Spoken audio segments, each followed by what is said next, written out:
Welcome back, people. Stay protected and stay connected.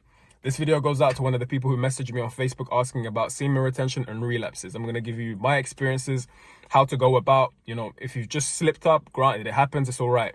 Let's get straight back onto it. All right, people. So what I want to tell you is that when you slip up on semen retention, you are 100% accountable. So fuck all that victim mentality shit and the guilty shit. I know you didn't want to slip up, and we've all been there. You don't want to slip up. You're keeping yourself accountable. You're on track. Shit happens, you're on your phone, you slip. Guys, it happens. But you just got to get straight back on it, straight back onto the streak. There is no time to just be thinking about what could have been or how you could have avoided it. You need to understand that there is a lesson that you need to learn from that one instance, because people slip up on 200 days, people slip up on 250. So imagine how much guilt and how that must make that person feel where they've gone that long and then, shit happens. You have a bad day or whatever the case may be and you slip. So people, just bear in mind that you are recovering from essentially what can be classed as an addiction.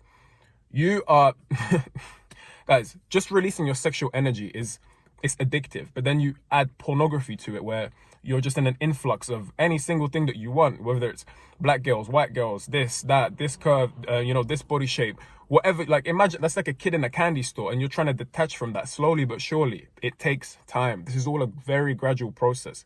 Don't beat yourself up. That's the worst thing you can do, is to self-sabotage yourself. If you slip, understand that there is a lesson that you need to learn from it. So one thing I would advise is journal. Journal everything that happens to you on day to day, especially on semen retention. When you're on a spiritual journey, you need to be journaling. You need to be writing down that which happens to you and that which pops into your head. Because a lot of the time we have these ideas. When I record YouTube videos, guys, sometimes it's just like I have nothing to talk about. But sometimes I'm like, whoa, the ideas just come to my mind and straight away I'm on my phone. I'll jot it down on notes, or if I'm at home, I'll write it down in my journal. So that's essentially one thing that you can do. The second point about relapsing, guys, is you need to understand also that you're a human being. This shit happens. This shit will happen. It happens. It doesn't matter what kind of streak you're on. You still need to be on point. You can be on a 300-day streak and think that you've leveled up and that you no longer need to be as attentive. You still need to be, because every day is going to bring a different challenge. It could be your ex hitting you up after X amount of time because she sees you shining. Or it could be, because there are certain entities attached to certain people. But let's not get too deep into that one. At all points, regardless of how far you are in the journey, you need to be accountable. You need to be making sure that you're on point.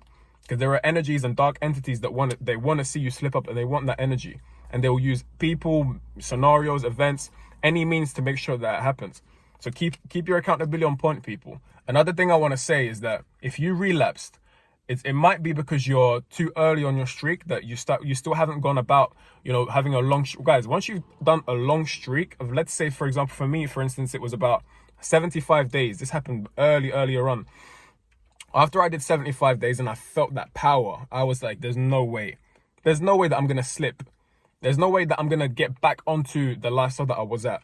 So even if you've gone 75 days and you slip, you're still not going to go back. You've released once. You're still harboring all of that energy that you built up through those, almost 3 months. You're not going to go all the way back. So let's say you slip once, you get back onto the journey straight away. That's the beautiful thing about semen retention, is that once you understand and you feel that power, there's no way you're going back. It's just not going to happen.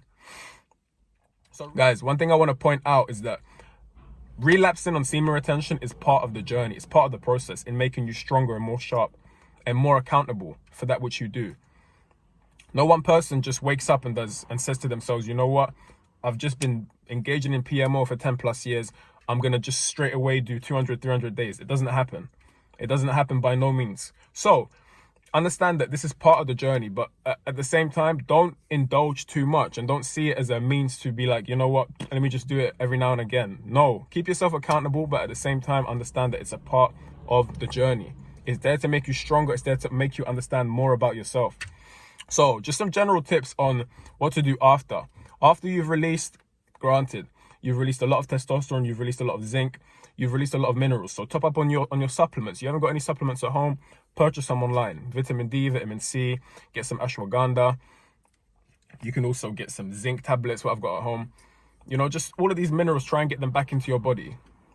Try and get your sleep back. Incorporate also cold showers. Cold showers is something that I've been doing for well over a year now. It's an amazing thing that you can apply with semen retention because it's building that discipline. You're putting yourself in an uncomfortable situation, and you're making yourself feel comfortable and learning to do so gradually.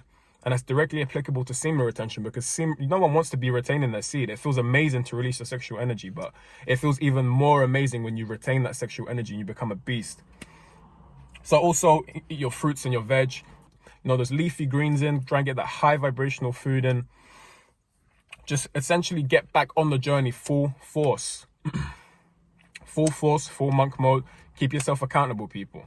This is for you, young brother, that you asked me about relapsing. And for anyone in general who's curious about what it's like to relapse on semen retention and what to do next, get back onto the journey. Because relapsing is also a big, big part of the journey. That's where all the learning comes from. That's where you're like, you know what? I don't want to be doing this anymore. I don't want to be in my lower levels of existence. You've just finished and you're like, you've gone all the way back down. You're like, I have to start all over again from day one. You're like, why the fuck would I want to be here? So you got to keep yourself accountable. I'm not going to sit here and feel sorry for you because no one forced you to release. But at the same time, I understand. I've been there. People, I really do hope you got some value from this video. Stay strong. No, not November. It doesn't matter. If you slip now, it doesn't matter. Straight back on. This could be your longest streak. You don't know if now that you start, this could be your longest streak. It could be your first 100-day streak. And I promise you, once you've gone over the 60, the 90, the 120 days, your life is going to change forever. And I mean that. Young men, let's be great. Let's be powerful again, yeah? Let's do this. If you got any messages, comments, leave them below. I'm happy to help you out, people. Stay protected, stay connected. And I'm out. Peace.